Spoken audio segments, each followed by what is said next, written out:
You're listening to Skeptoid. I'm Brian Dunning from Skeptoid.com.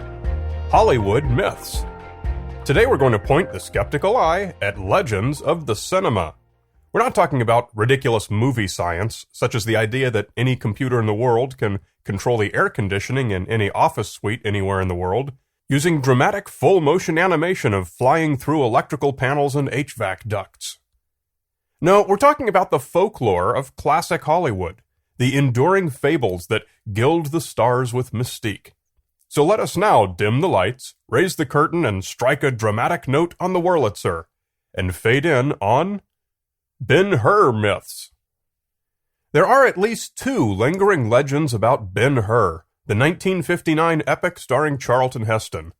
It was Hollywood's third iteration of the film, with black and white silent versions appearing in 1907 and 1925. The 1925 version rivaled the scope of the 1959 movie, with a chariot race in particular that was larger and more violent. The charioteers are said to have been offered a prize of $5,000 to win for real, resulting in much on-screen mayhem. This probably gave rise to the most common myth, that a stuntman was killed during the 1959 chariot race, and that its footage was left in the final cut. Although a few sources have made this claim, the studio's records and the statements of most of those involved, including Charlton Heston, say that no stuntmen or horses were seriously hurt. The sequence was very carefully shot over several weeks. The worst injury came from a stuntman whose chin was smashed and cut when he unexpectedly flipped out over the front of his chariot. Articulated dummies were put to very effective use throughout this scene, and the guys you see getting trampled or run over are all dummies.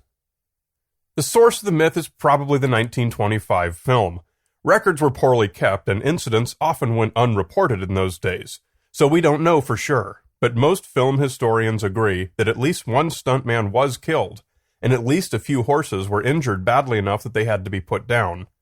A lot of this happened in one particular crash where several chariots came around a blind corner and struck another that had overturned. The other myth from Ben-Hur is that a red sports car, sometimes described as a Ferrari, can be seen in the background of the 1959 chariot race. There's a good reason you won't find any screen captures of this on the internet. It seems to be a completely untrue rumor. I watched the entire scene carefully on the DVD, and others on the internet have gone through it frame by frame. No red car has been found yet, though there are numerous tire tracks visible on screen from the camera trucks, which may be the source of the myth. Goldfinger's Golden Girl. We all remember the classic scene where Sean Connery comes across the gold-painted corpse of Goldfinger's assistant, whom he had seduced to betray her boss. Later he observes that she had died of skin suffocation, and that painting the entire body would be lethal unless you leave a small bare patch at the base of the spine, quote, to allow the skin to breathe. This danger subsequently became something of an urban legend. Perhaps the writers forgot that we breathe through our lungs, not through our skin. Today, performers are routinely body-painted, even with latex. People take mud baths. There are certainly other things that can go wrong when you coat your entire body. Overheating and hypothermia are two real possibilities, but skin suffocation is not one of them. The Poltergeist Curse. The story goes that all three children who starred in Poltergeist were dead soon after its release, as were a number of other actors from the series.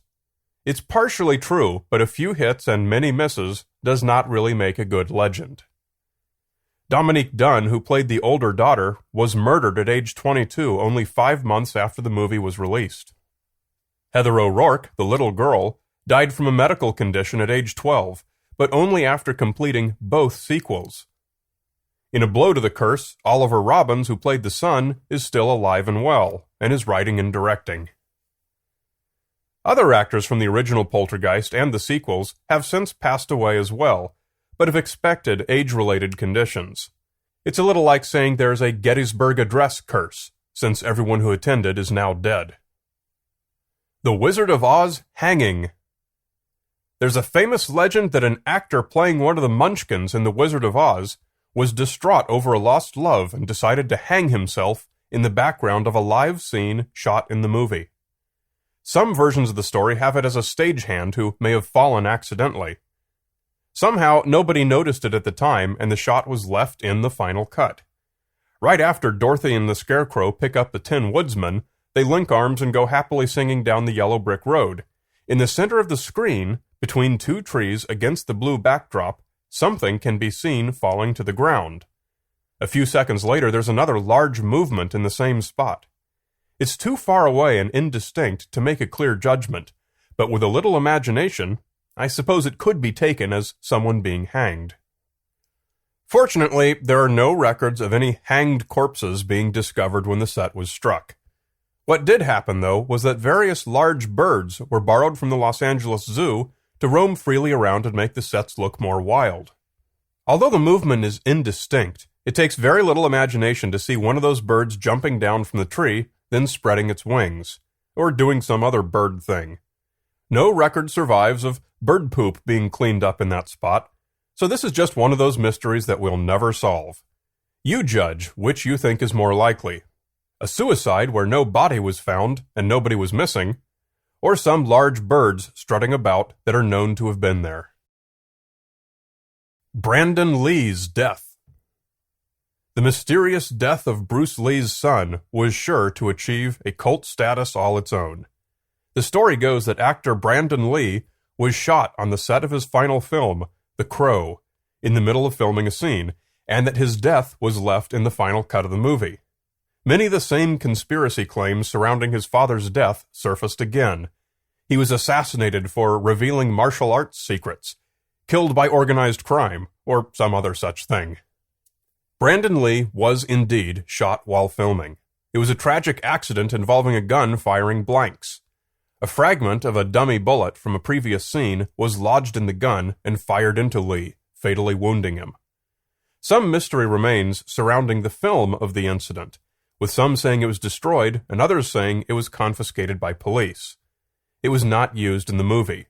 The scene was rewritten and reshot using a double, and the manner of his death is different than what happened in the fatal accident. No credible evidence links the tragedy in any way to organized crime or martial arts overlords. Everything that happened was fully explained by the events of the day. No external mysterious forces required. Steven Spielberg's covert beginnings. One of director Steven Spielberg's most enduring pieces of fictional entertainment is the story he used to tell about how he got started in the show business. He snuck off of a Universal Studios tram, slunk around the studio, and moved into a vacant office, adding his own name to the building directory. From there he met people, introducing himself as a new director on the lot, and finally weaseled his way into his first directing jobs. Never let the truth get in the way of a good story, especially if the truth is really mundane.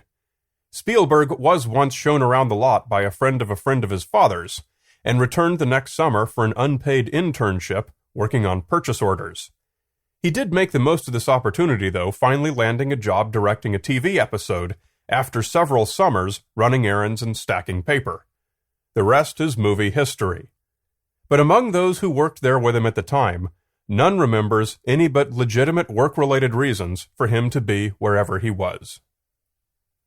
James Dean's killer car.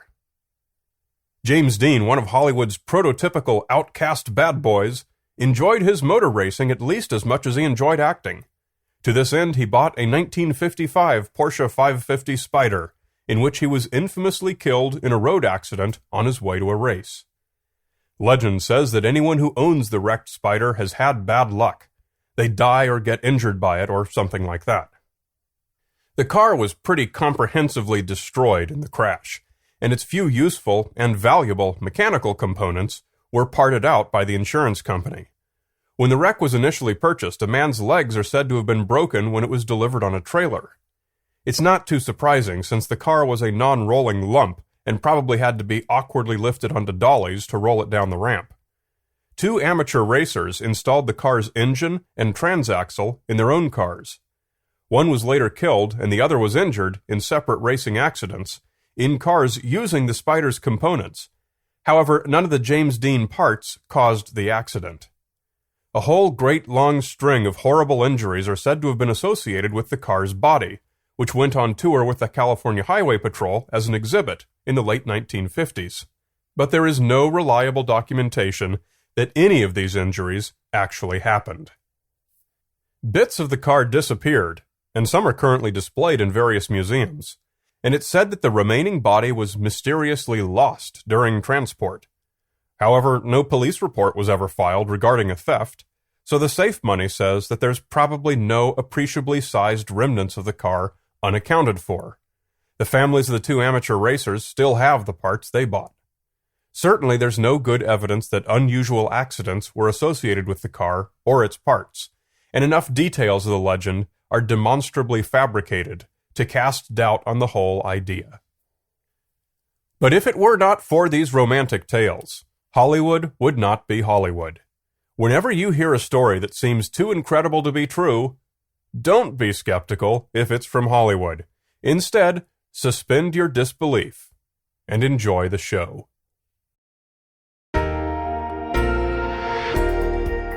Skeptoid is made possible by financial support from listeners. Come to Skeptoid.com and click on Support Skeptoid. You're listening to Skeptoid. I'm Brian Dunning from Skeptoid.com.